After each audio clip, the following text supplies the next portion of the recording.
اپنی نظر اور شرمگاہ کی حفاظت کریں۔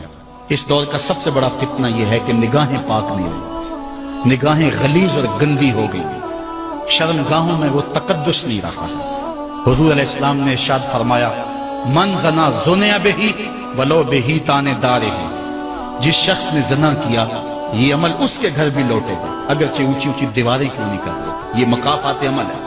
گندم از گندم بروئت جو ز جو، از مکافات عمل غافل مشو۔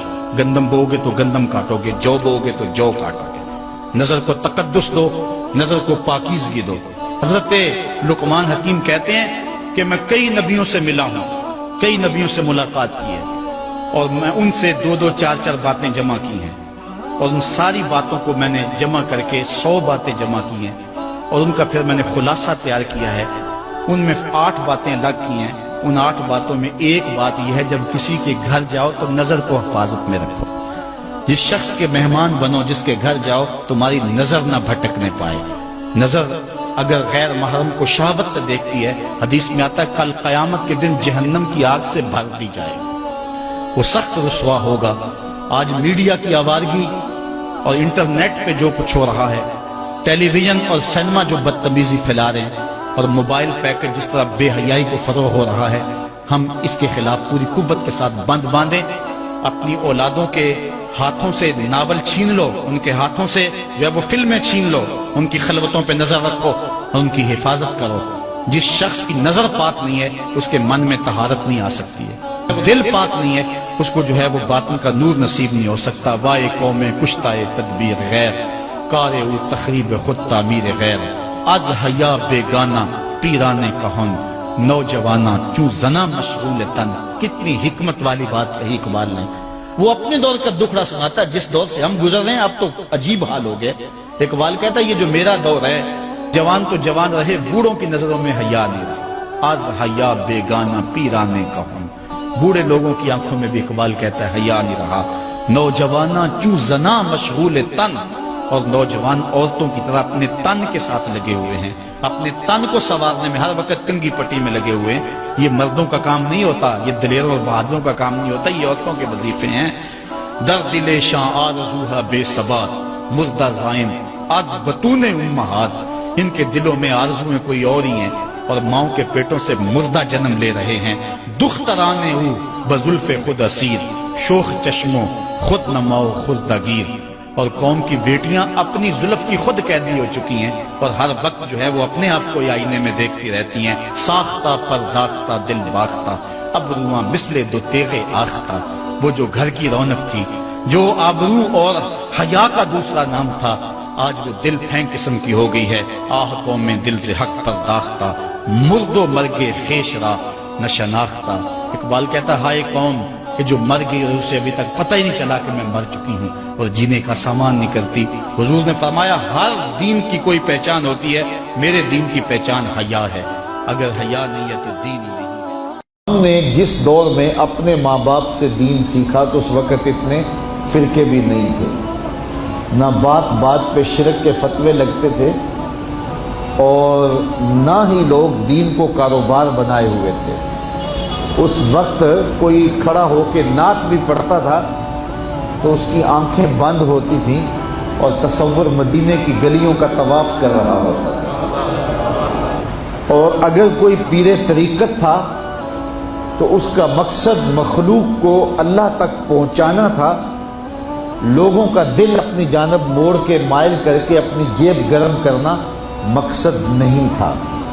اس وقت عالم دین لوگوں کی عقیدتوں کو سمیٹ کر کے، گھیر کر کے، اپنی عقیدت کے دائرے میں ڈال کر کے ان سے سطحی مفاد حاصل کرنے کا دھندا نہیں کرتے تھے۔ اس وقت عالم دین بندے کو گناہ سے نکال کر کے اللہ کی دہلیز پہ سجدہ ریز کرنے کا کام کرتے تھے۔ اور آج ہم دیکھتے ہیں کہ فرقہ پرستوں نے اسلام کو توڑ کے رکھ دیا، اور جو لوگ بیچارے اللہ کے حضور سجدہ ریز ہوتے ہیں، ان پر شرک کے اور بدعت کے فتوے لگا کر کے ان کو اسلام سے بدزن کرنے کی کوشش کی، اور نعت خوانیاں ایک بہت بڑا کاروبار بن گیا، اور پیری مریدی ایک بہت بڑا دھندا بن گیا، تو اس دور کے اندر اپنی اولاد کو سنبھالنا، وہ طرح طرح کے سوال کرتی ہے، پوچھتی ہے، تو پھر ان کو دین پر مطمئن رکھنا اتنا آسان کام نہیں ہے۔ ہمارے والدین نے ہماری تربیت کی تو ان کے لیے قدرے آسان تھا، لیکن ہمارے لیے اپنی اولاد کو سنبھالنا اور دین کی راہ پر ڈالنا قدرے مشکل ہے۔ لیکن ہمارے والدین نے جو آسان کام کیا تھا اس کے لیے بھی بڑی محنت کی تھی، اور ہم اپنی اولاد کے لیے کیا اتنی محنت کر رہے ہیں جتنی محنت ہمارے والدین نے ہمارے اوپر کی تھی۔ تو اگر ہم نہیں کر رہے تو پھر ہماری اگلی اولادیں یا ان کی اگلی نسلیں پھر کن ہاتھوں میں ہوں گی؟ تو اس لیے ہمیں خاص طور پہ سوچنا چاہیے۔ میں نے قرآن مجید کی جو آیت کریمہ پڑھی ہے اس میں ارشاد فرمایا، اپنے آپ کو اور اپنی اولاد کو دوزخ کی آگ سے بچا لو جس کا ایندھن انسان اور پتھر ہے۔ تو مجھے اور آپ کو اپنی اولاد کی حفاظت کرنی چاہیے۔ بعض اوقات ہم وطن چھوڑ کے یہاں آتے ہیں اس لیے کہ ہماری اولادوں کا مستقبل ٹھیک ہو جائے۔ ہم خود پردیس کاٹ لیتے ہیں، تنہائیاں کاٹ لیتے ہیں، اذیتوں سے گزر جاتے ہیں، لیکن اولاد راہ مستقیم سے بھٹک جاتی ہے تو ہم نے ان کی دنیا کی زندگی کی تو سنوار دی، لیکن جو حقیقی ابدی اور سرمدی زندگی ہے جو کبھی ختم ہونے والی نہیں ہے تو وہ برباد ہوگی۔ تو ہم نے اپنی اولاد کا بھلا نہیں کیا ہے، اپنی اولاد کا نقصان کیا۔ تو ہمیں چاہیے کہ ہم اپنی اولادوں کی حفاظت کریں، اور اولادوں کی حفاظت کیا ہے؟ ان کے اخلاق اچھے ہوں، ان کا کردار خوبصورت ہو، ان کے دین کی حفاظت ہو، اور وہ ایک صالح، سچے اور کھرے مسلمان کے صورت اپنی زندگی گزارنے کی مشق کریں، اور اس کا عملی نتیجہ ہماری آنکھوں کے سامنے ہو۔ میرے حضور نے ارشاد فرمایا کہ اپنی اولادوں کو 3 چیزیں سکھاؤ۔ پہلی چیز حب نبیکم، اپنی اولاد کو نبی کریم علیہ السلام کا پیار سکھاؤ۔ دوسری چیز وحب اہل بیت ہی، اور حضور کے اہل بیت کا پیار سکھاؤ۔ اور تیسری چیز وتلاوت القرآن، انہیں قرآن مجید کی تلاوت کرنا سکھاؤ۔ یہ 3 چیزیں آپ اگر بچپن سے ہی اپنی اولاد کے اندر داخل کر چکے تو پھر آپ کامیاب ہوئے۔ یہ بات ذہن میں رکھیے کہ ہم اس وقت متوجہ ہوتے ہیں اولاد کی تربیت کے لیے جب وہ ہمارے ہاتھ سے نکل چکی ہوتی ہے۔ ہمارے گھروں میں ہماری صبح کا آغاز قرآن مجید کی تلاوت سے ہو تو پھر خیر و برکت کے قافلے ہمارے گھروں میں اتریں گے۔ قرآن ہماری زندگی کو بدلنے والی کتاب ہے۔ جب ہمارا ربط اس کتاب سے ہو جائے گا، پختہ تعلق اس کتاب سے قائم ہو جائے گا، تو پھر زمانے کی تیز آندھیاں بھی ہمارے پائے استقلال میں لغزش نہیں لا سکتی ہیں، نہ ہمارے عقائد میں خرابی آ سکتی ہے، نہ ہمارے عمل میں کمزوری آ سکتی ہے۔ اس لیے ہمیں معمول کے طور پہ قرآن مجید کو اپنی زندگیوں میں شامل کرنا چاہیے اور اپنی اولاد کو اس کا خوگر بنانا چاہیے۔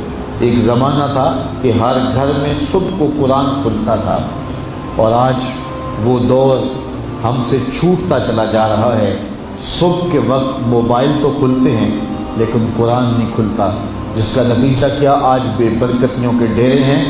کثرت مال کے باوجود بھی ہم بے برکتی کی بات کرتے ہیں، اس لیے کہ ہمارے گھروں میں قرآن مجید کا چراغاں نہیں ہے۔